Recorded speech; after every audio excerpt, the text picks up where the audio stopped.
एक ही ठाकुर जी हैं, लड्डू गोपाल, यूं ही रहते हैं। पर एक बात बोलूं, अपने हृदय में एक छवि बनाओ, अलग सी छवि। मेरे को एक छवि बड़ी प्यारी लगती है, कभी कभी मैं ठाकुर जी का चिंतन करता हूं कि कभी ऐसे ठाकुर जी बन जाओ। मैंने कई चित्रकारों से बनवा रखा है वो स्वरूप। कैसे? दोनों पैर ऐसे ही त्रिभंग। वैसे तो अपने चित्त का भाव बताना नहीं चाहिए, पर ठीक है, आप सब अपने ही हो। दोनों पैर ऐसे ही हैं, त्रिभंग लली ठाकुर जी। एक हाथ, एक भुजा तो अपनी कमर पर है, और दूसरी भुजा जो है वो नीचे एक छड़ी के ऊपर टेक लगा करके ऐसे खड़े हैं। आहा, बंसी आदि सब सहज भाव में। हमको आराम बहुत प्रिय है, इसलिए आराम वाले ठाकुर जी बढ़िया लगते हैं।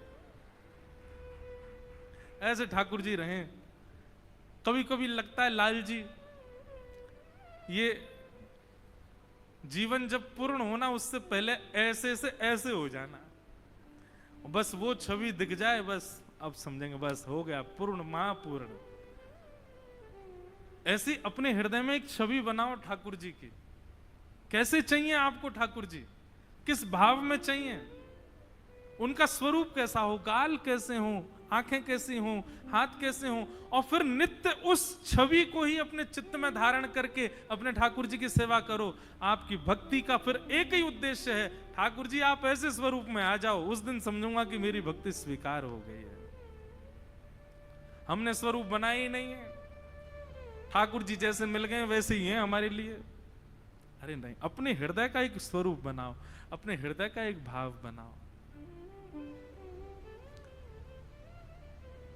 एक गोपाल जी का मैंने दर्शन किया महाराष्ट्र में ही। वो पता कैसे ठाकुर जी हैं? ऐसे जैसे हम बैठे हैं ना सुख आसन में, आलती मार पाल, ऐसे ही बैठे हैं गोपाल जी, छोटे से, और ऐसे बैठे हैं। ये स्वरूप है उनका। इसी में ही पोशाक पहनते हैं, इसी में ही माला पहनते हैं। तो मैंने जो सेवक थे उनसे पूछा, मैंने कि आपने ऐसे ठाकुर जी क्यों बनवाए? बोले कि ये इस भाव में है कि हमारे घर के मुखिया यही हैं, पूरे घर में जो भी निर्णय होता है हम सब यहाँ बैठ के बोलते हैं, ठाकुर जी बैठ के सुनते हैं। तो ये निर्णय लेने वाले ठाकुर जी हैं, मुखिया ठाकुर जी ऐसे बैठते हैं। ऐसे ही ठाकुर जी कहीं फोटो नहीं डालते, कहीं उनका कुछ नहीं, बस वो अपने घर में ही रहते हैं, मुखिया ठाकुर जी, नाम ही मुखिया ठाकुर जी। अपने हृदय के भाव से ठाकुर जी को। अब श्री जगन्नाथ भगवान एक नहीं अनेक वैष्णवों के भाव से ऐसे हैं ठाकुर जी। गोस्वामी तुलसीदास जी दर्शन करने गए जगन्नाथ भगवान का, और जैसे ही जगन्नाथ जी को देखा, भुजाएं हैं नहीं, हाथ नहीं है, पैर नहीं है, मुख में आंखों में आईब्रो वगैरह कुछ भी नहीं है, ये पलकें नहीं है, नासिका नहीं है, मुखमंडल भी ऐसा छुपा सा।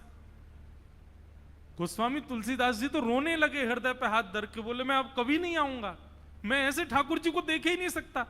उनके हाथ ही नहीं है, उनके पांव नहीं है, उनका मुखमंडल ऐसा। इतने में ठाकुर जी प्रकट हो गए। गोस्वामी जी बोले नाथ ये कैसा रूप है आपका? बोले कैसा रूप है? खुद लिख देते हो और हमसे पूछ रहे हो? बोले मैंने कब लिखा? बोले तुमने खुद लिखा है, बिन पग चलहि सुनहि बिन काना, निज कृत कर्म करहु विधि नाना। ऐसे ही है ना? कर बिनु कर्म, कर बिनु कर्म करो विधि। हाँ, क्या नहीं, वो एक इसका पंक्ति क्या है? बिन पग चलहि सुनहि बिन काना, कर बिनु कर्म, कर बिन करहि करो विधि नाना। ऐसे बिना पैर के चलते हैं, बिना कानों के सुनते हैं, बिना हाथों के सब क्रिया करते हैं। जगन्नाथ जी बोले तुमने खुद लिखा है और हमसे पूछ रहे हो कि आपके हाथ पांव कहां हैं? तब उनकी बुद्धि सही हुई, बोले अरे अरे तो हमने ही लिखा है, हमने ही कहा है। हाँ, तो हमारे आपके भाव से ठाकुर जी प्रकट होते हैं। ठाकुर जी का अपना स्वरूप नहीं है, स्वच्छंदता नहीं है।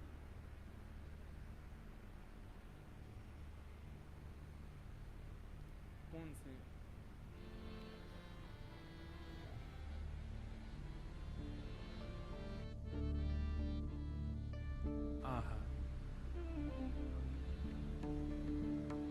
राम कृष्ण हरि जय जय राम कृष्ण हरि। ठाकुर जी का भाव नहीं कि मुझे ऐसे ही रहना है। ठाकुर जी कहते हैं तुम भाव करो, मैं श्रृंगार करूंगा। आप जैसे चाहोगे मैं वैसे हो जाऊंगा। हम क्यों नहीं होते फिर ऐसे? ठाकुर जी भी तो चाहते हैं हमको देखना जैसे वो चाहें। हम क्यों नहीं स्वीकार करते उनके दिए गए सब भावों को? जीवन में सुख बहुत आ जाए तो समझा करो कि ठाकुर जी मुझे देखना चाहते हैं, बढ़िया गोल्ड की चेन पहन के चलूं, हाथ में हीरा की अंगूठी पहन के चलूं, मर्सिडीज में घूमूं। ठाकुर जी देखना चाह रहे हैं तो घूमो। लेकिन कभी ठाकुर जी अगर ये भी देखना चाह रहे हैं कि आज मैं देखना चाहता हूं तो बिल्कुल कंगला हो जा, उसको भी स्वीकार करो। शायद ठाकुर जी को मेरा यही स्वरूप प्रिय होगा, अभी ठाकुर जी को यही देखने में सुख मिल रहा होगा, उसको स्वीकार करो। मैं एक बात कहता हूं, हमारे जीवन में आने वाला हर क्षण, एवरी सेकंड, वो ठाकुर जी के द्वारा दिया गया प्रसाद है।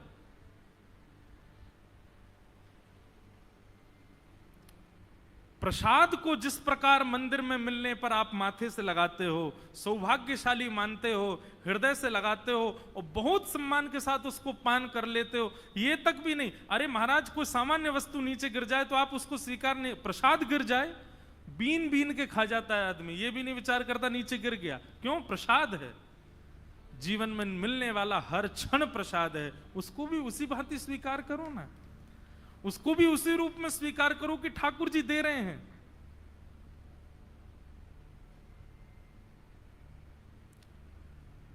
तो tit for tat rule apply होना चाहिए। जब ठाकुर जी हमारे भाव से श्रृंगार करते हैं तो ठाकुर जी के भाव से हम अपना श्रृंगार क्यों ना करें? भक्तिमती मीराबाई कहती हैं, बहुत प्रसिद्ध, मुझे बड़ा प्रिय, जिन भेषा मारो सांवरो रीझ है, जिन भेषा मेरो गिरधर रीझ है। ये रीझ है, वो रीझ है, वो रीझ है, पति रीझ है, बच्चे रीझ है, पत्नी रीझ है, परिवारी रीझ है, पड़ोसी रीझ है, मेरा बॉस रीझ है, ऑफिस के कलीग्स रीझ हैं, वो श्रृंगार नहीं।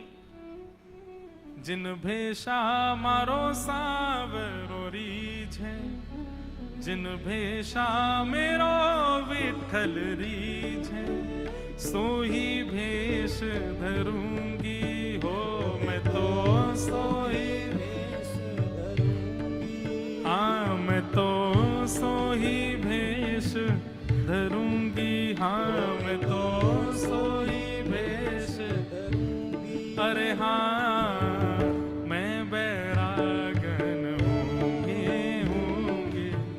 मैं बैरागन होंगे, मैं बैरागन होंगे, मैं बैरागन। उच्च स्वर में गाओ सब लोग। जिन भेषा मारो विठल रीझ है, जिन भेषा मारो विठल रीझ है, जिन भेषा मेरो सांवरो रीझ है, जिन भेषा मेरो सांवरो रीझ है, मैं सो ही भेष धरूंगी हो मैं तो सो ही भेष धरूंगी। अरे हाँ,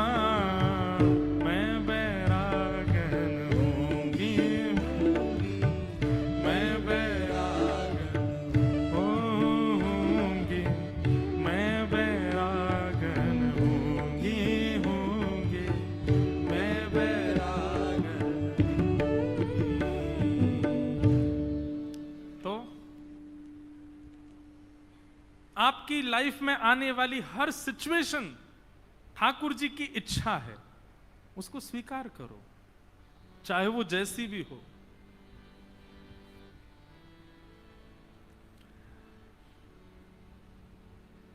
तो भगवान का अपना कोई स्वरूप नहीं। तो 3 प्रश्न हो गए। किम श्रेय शास्त्र सारह का स्व अवतार प्रयोजनम। ठाकुर जी भक्त के प्रयोजन से श्रृंगार करते हैं अपना। महाराज, वही त्रिलोकी त्रिभुवन को आकर्षित करने वाले ठाकुर जी जिनकी रूप माधुरी, जिनके नेत्रों की सुंदरता, जिनकी मधुरता को देख करके सब न्योछावर हो जाते हैं, वही ठाकुर जी कंस को सुहा नहीं रहे थे। वही ठाकुर जी जिनको देख करके सब न्योछावर हुए जा रहे हैं, वारी वारी जा रहे हैं, उनको देख करके कंस सोच रहा आई मेरी मौत, मेरी मृत्यु। उसको ठाकुर जी भयानक दिख रहे थे। वही ठाकुर जी हैं जिनको सबरी देख करके नेत्रों के पलक झपकना भूल गई। वही ठाकुर जी जब रावण के सामने जा रहे हैं तो रावण उनके ऊपर तीर कैसे चला सकता है? इतने कोमल ठाकुर जी को देख के रावण को दया नहीं आ रही है। जाकी भावना जैसी ठाकुर जी वैसे।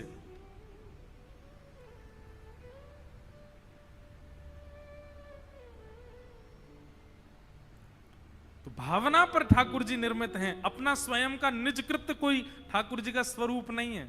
इसलिए अलग अलग ठाकुर जी, वृंदावन के अलग हैं, जगन्नाथपुरी के अलग हैं, पंढरपुर के अलग हैं, नाथद्वार के अलग हैं, बद्रीनाथ के अलग हैं, सब जगह अलग हैं, भक्त के भाव से ठाकुर जी।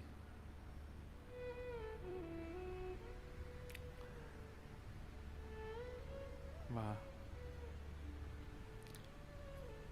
पांचवी बात, चौथा प्रश्न, किम कर्म, ठाकुर जी करते क्या हैं? ठाकुर जी का कर्म क्या है? आप कहोगे हमको कष्ट देना और कभी कभी सुख देना। इतने वेले थोड़ी बैठे हैं ठाकुर जी। करोड़ों खरबों की जनसंख्या में आप ही दिख रहे हो ठाकुर जी को। इसको मुझे कष्ट देना है अब, इसको मुझे अब सुख देना है। ठाकुर जी को पता भी नहीं होगा कि हमारा नाम क्या है। आपको पता है? अब सुनो, दिमाग घुमाऊं थोड़ा सा, आपका चक्कर आएगा थोड़ा, हाँ समझना। सतयुग त्रेता द्वापर कलयुग, सतयुग त्रेता द्वापर कलयुग, सतयुग त्रेता द्वापर कलयुग जब 71 टाइम्स बीत जाते हैं, मतलब यही कलयुग, ऐसे 71 कलयुग बीतेंगे तब ब्रह्मा जी का एक दिन होता है।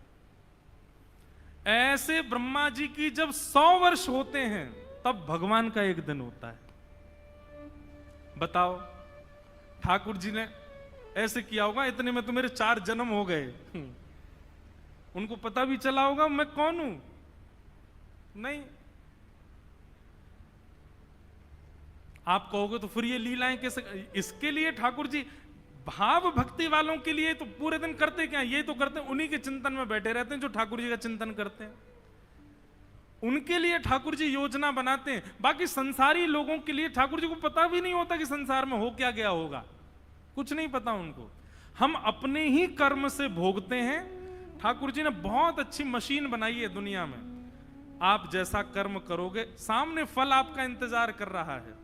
आपने अच्छा किया फिर भी फल अच्छा नहीं मिल रहा, तो इसका मतलब पूर्व जन्म में बुरा करके आए हो। इस जन्म में जो अच्छा किया वो आगे मिलेगा। सब कुछ मतलब बहुत सिमेट्री अच्छी बैठी हुई है। अपने आप हम लोग अपने कर्म से ही भोगते हैं, अपने कर्म से ही पाते हैं, अपने कर्म से ही दुखी होते हैं, अपने कर्म से ही सुखी होते हैं। ठाकुर जी का इसमें बीच में कोई इंटरफेरेंस नहीं है। हाँ, भगवान बस इतना कहते हैं, हमारा भजन करने वाले को कष्ट तो आएगा पर पहाड़ की जगह कंकड़ आएगा। आएगा तो जरूर, बच नहीं पाओगे। सब अपने आप हो रहा। ठाकुर जी पे इतना समय नहीं कि वो विचार करें। तो भगवान का कर्म क्या है? ठाकुर जी केवल अपना चिंतन करते रहते हैं, भक्तों का चिंतन। जो ठाकुर जी के भक्ति भाव प्रेम में निमग्न हैं, उनके चिंतन में ठाकुर जी पूरे दिन लगे रहते। किम कर्म। और यदि मूल तत्व की बात पूछो तो वो क्या करते हैं? उत्पत्ति प्रलय और उत्पत्ति पालन और प्रलय, 3 कर्म हैं ठाकुर जी के। फिर प्रश्न आया के अवतारश्च, भगवान के अवतार कितने हैं? 10 कहते हैं, 24 कहते हैं, अनेक कहते हैं। सही मायने में ठाकुर जी के अवतारों की गिनती नहीं है। श्रीमद् भागवत के 11 स्कंद में भगवान स्वयं कहते हैं,